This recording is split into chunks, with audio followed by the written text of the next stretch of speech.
Hello guys, welcome back to my YouTube channel. So in today's video, I'm going to show you how to send money from Ghana to Nigeria or from Nigeria to Ghana.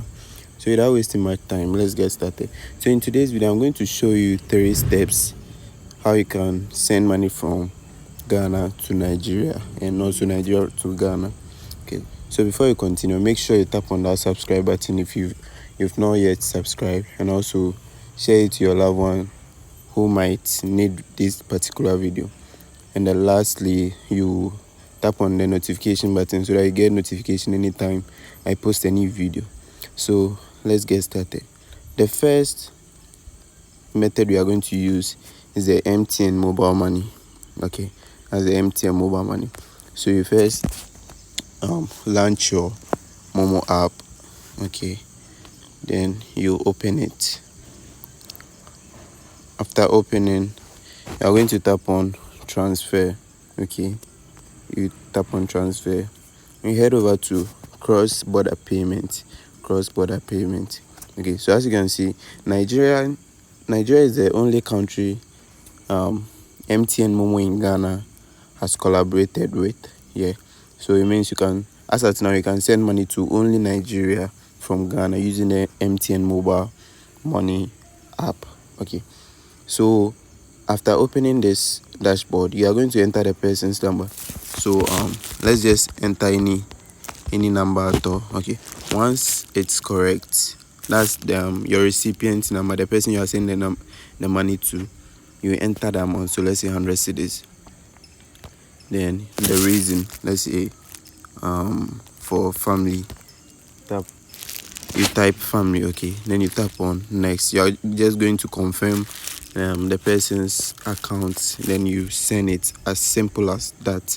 Okay, let's head over to the second method. Okay, so the second method is basically your bank account. So as at now, I only know of GCB, that's the Ghana Commercial Bank, which transfers from Ghana to Nigeria. I don't know of any bank who does this cross-border transaction except GCB. If any of you know any bank that does cross-border transaction, you can leave it in the comment section so that I'll review it and do a video about it. Okay, so that's how you go about it. You open your GCB app. Okay, you open your GCB app, you tap on payments over here. After tapping on payment, you scroll down all the way to PAPSS payment. PAPSS payment, and you tap on it. Okay, once you tap on it, you are going to see this direct payment over here, and you tap on it. After tapping on the direct payment, you are going to choose the countries. And one interesting thing is, it's not only from Ghana to Nigeria. You can send money from Ghana to Djibouti, Egypt, Gambia, Ghana, Guinea, Kenya, Liberia, Malawi, Nigeria, Rwanda, Sierra Leone, Uganda, Zambia, and then Zimbabwe. So these are the countries GCB supports the cross-border transaction with. So since in today's video we are doing Nigerian transfer, you select Nigeria over here. Okay, so after selecting Nigeria, you head over to select beneficiary bank. Okay, so you can see a whole lot of banks over here. But take note, it's not all the banks in Nigeria who support this cross-border transactions. Hope you understand. Bank like Kuda, I don't know if you know about it.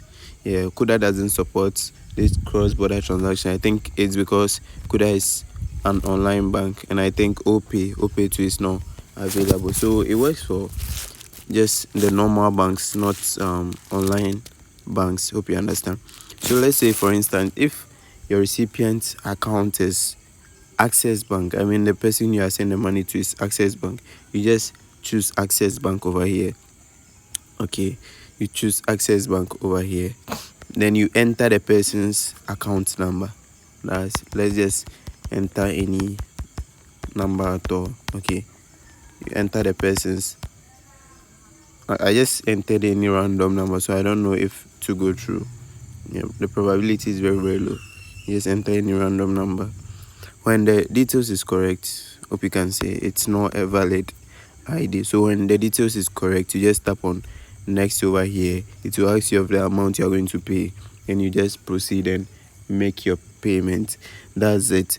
But take note, with Ghana Commercial Bank, when you are doing this kind of cross-border transaction, the fees are very, very high. Yeah, that one I have to be honest with you is very, very high. Yeah, because the last time I did a transaction, it was very, very high.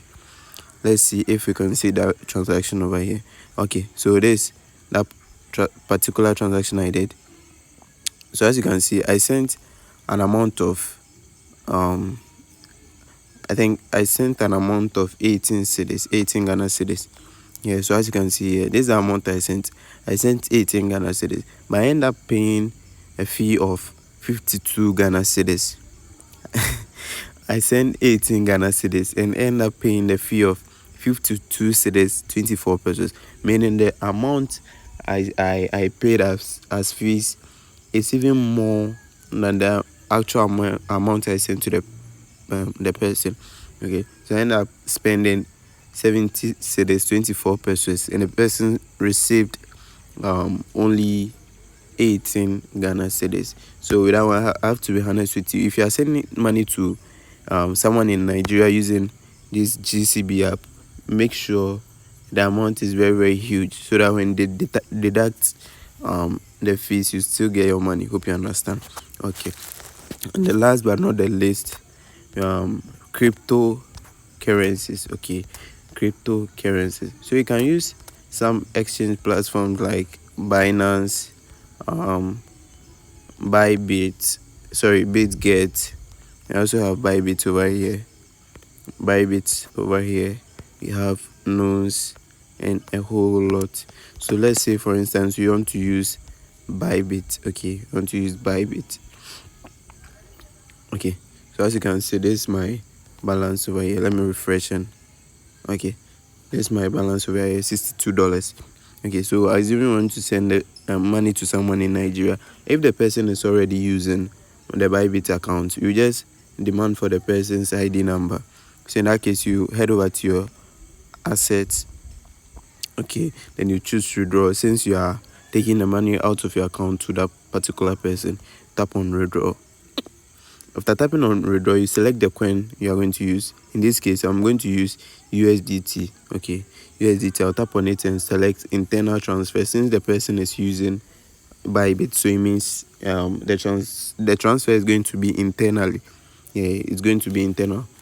Although the person is not in the same country, it's considered as an internal transaction. Okay, but if the person is using a wallet outside Bybit, yeah, you can choose on chain. That means you are going to use the address wallet and then the network. But since it's an internal transaction, you're going to select this place. You either use email, mobile number, or UID. But the safest is the UID. Okay, that one you just copy and paste the person's UID over here. You enter the amount and you are good to go. You tap on withdraw and do the needful verification. So that's all for now. Thank you for watching this video to the end. Please kindly comment what you think about this video and let me know what you want to learn next in